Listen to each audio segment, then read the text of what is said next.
तुम मुझे खून दो, मैं तुम्हें आज़ादी दूंगा। जी हाँ बच्चों, 23 जनवरी आज हम नेताजी सुभाष चंद्र बोस की जयंती का उत्सव मना रहे हैं।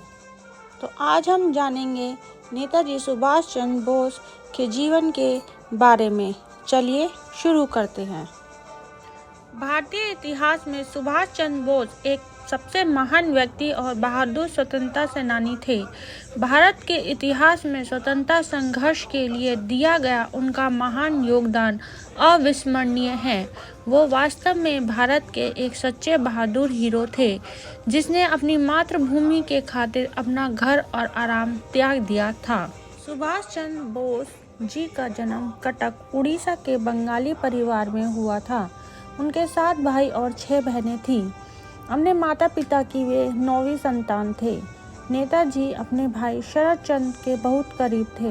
उनके पिता जानकीनाथ कटक के मशहूर और सफल वकील थे, जिन्हें राय बहादुर नाम की उपाधि दी गई थी।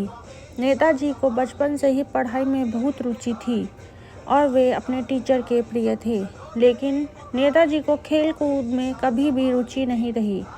नेताजी ने स्कूल की पढ़ाई कटक से ही पूरी की थी। इसके बाद आगे की पढ़ाई के लिए वे कलकत्ता चले गए। वहाँ प्रेसिडेंसी कॉलेज से फिलॉसफी में बीए किया। इस कॉलेज में एक अंग्रेज प्रोफेसर द्वारा भारतीयों को सताए जाने पर नेताजी बहुत विरोध करते दिखे। उस समय जातिवाद का मुद्दा बहुत उठाया गया था। ये पहली बार था जब नेताजी के मन में अंग्रेजों के खिलाफ जंग शुरू हुई थी। नेताजी स्वामी विवेकानंद को अपना गुरु मानते थे। नेताजी सिविल सर्विस करना चाहते थे।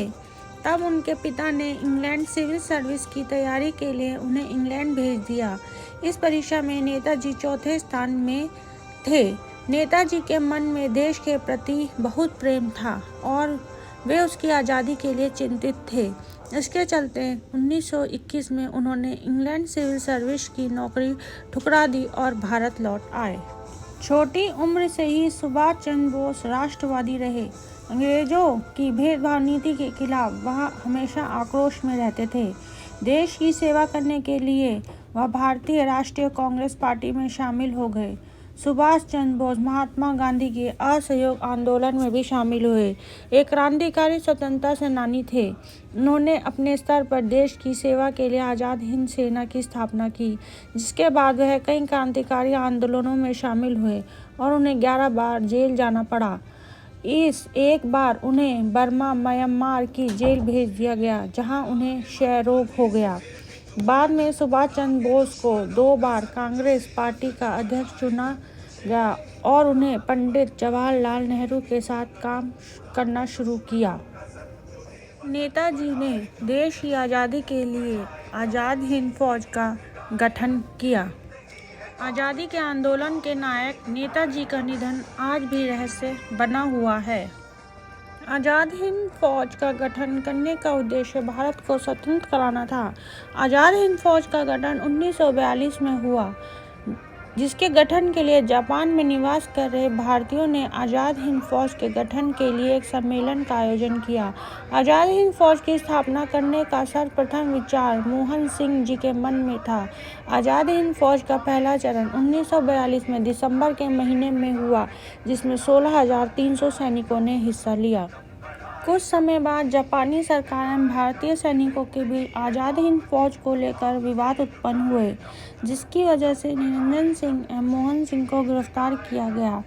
आज़ाद हिंद फौज का दूसरा चरण तब शुरू हुआ जब सुभाष चंद्र बोस जी जुलाई 1943 में जापानी नियंत्रण वाले सिंगापुर गए और वहां पहुंचकर सुभाष चंद्र बोस जी ने दिल्ली चलो का नारा दिया। इसके बाद उन्होंने आज़ाद हिंद फौज को संभाला। सुभाष चंद्र बोस जी ने 1943 में आज़ाद हिंद सरकार की स्थापना की।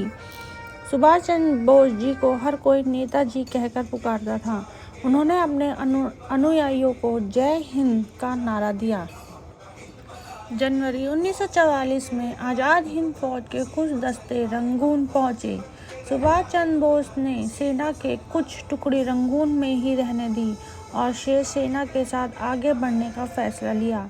मई 1944 तक आज़ाद हिंद फौज के कुछ सैनिक कोहिमा नागालैंड तक जा पहुंचे।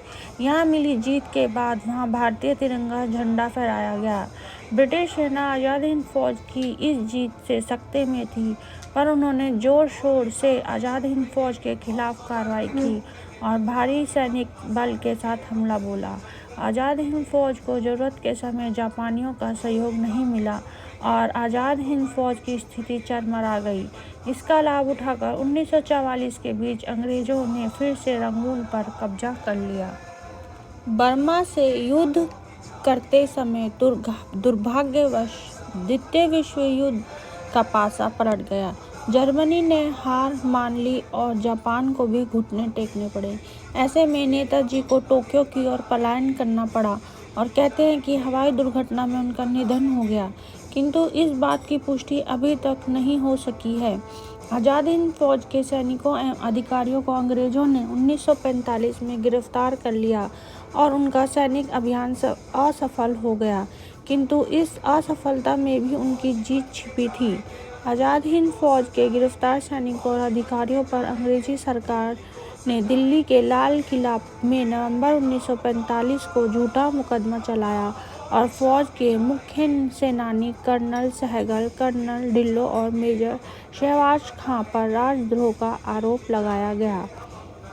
तो बच्चों, ये थी जानकारी नेताजी सुभाष चंद्र बोस के जीवन के बारे में। आज हम नेताजी की जयंती मना रहे हैं, तो उनको याद करते हुए ये नारा लगाएंगे, जय हिंद।